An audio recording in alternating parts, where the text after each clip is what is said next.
और आपको बराह रास्त ले चलते हैं। वज़ीर आज़म शाहिद खाकान अब्बासी इस वक्त तकरीब से खिताब कर रहे हैं।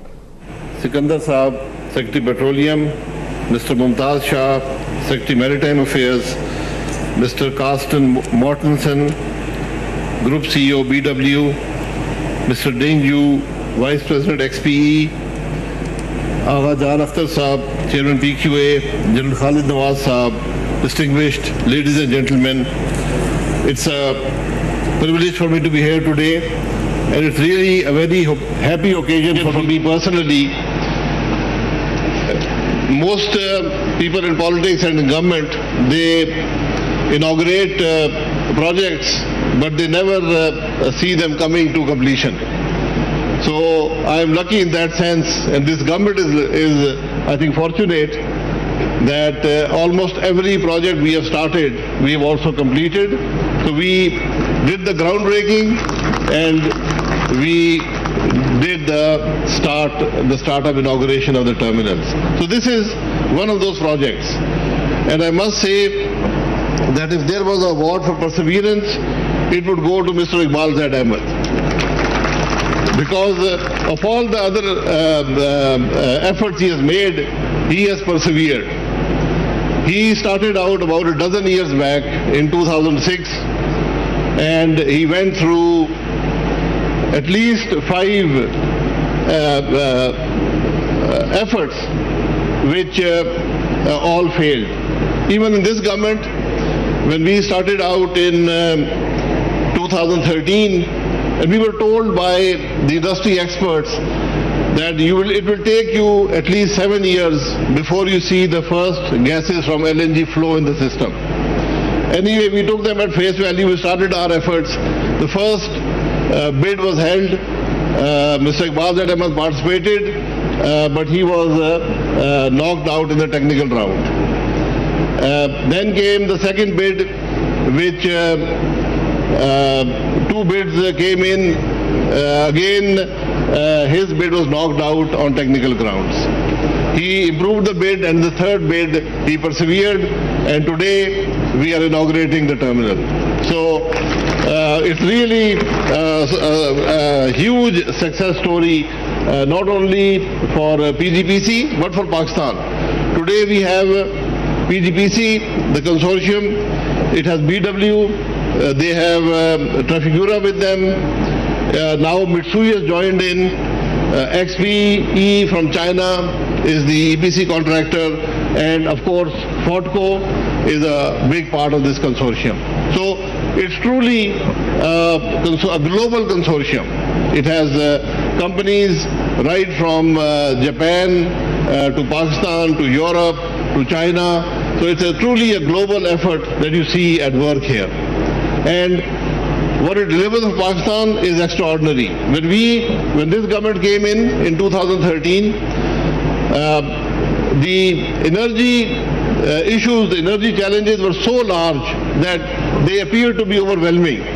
Anyway, we made a start, and at that time, the first thing that at least the Ministry of Petroleum realized was that if we do not add more gas into the system, we cannot solve the energy problems. So that is the thing that we focused on, to adding more gas into the system. And LNG, because of the issues with the 2 pipelines we had, was the natural solution. At that time in 2013, all our gas-based power plants were shut down. We were importing 1 million tons of fertilizer. Our CNG, which is the largest in the world at that time, was shut down. We had domestic shortages. Industry was down to 2 days of gas a week.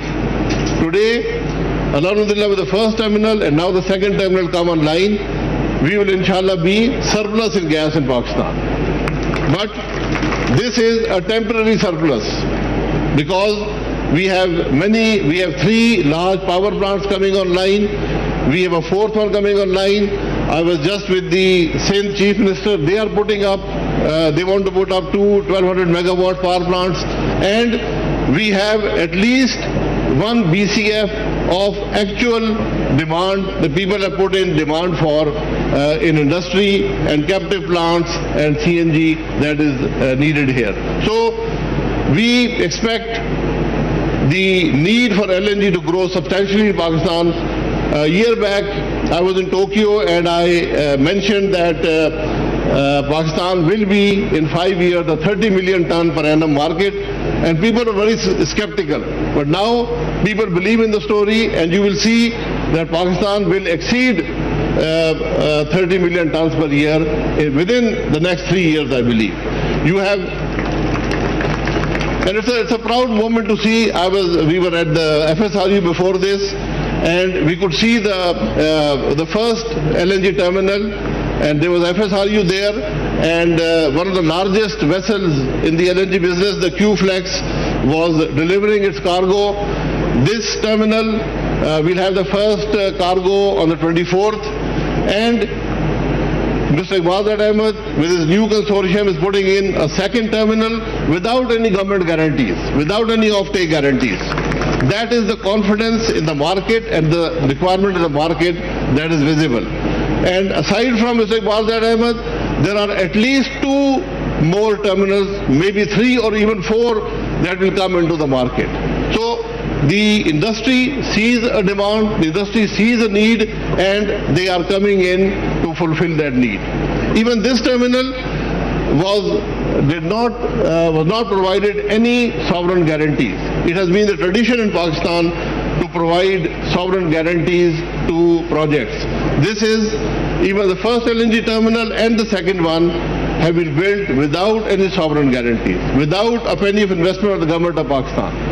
Because the first thing that we realized was that the government should not be in the business of doing business. And Alhamdulillah, it's been a very successful story. If you just look at Port Qasim, you start with the bulk terminal. The next is the Sui Southern LPG terminal, which used to be a very lazy terminal. Nobody used to come there. Today, ships queue up to come to the LPG terminal. The Fort Worth terminal is of course operating beyond capacity. Then you have the PGPC LNG terminal. Then you have the new LPG terminal coming on that Mr. Hadi Haloush just mentioned. Then you have the Inaugural LPG terminal, which is regassing for more than 2 years now at full capacity. There are very few LNG terminals in the world that operate at full capacity. The Inaugural LNG terminal is one of them. And beyond that, the container terminal and the coal terminal, they're all operating at full capacity. This shows a vibrant economy.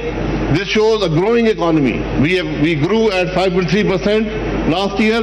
We hope to cross 6% this year and sustain it at 6% and beyond.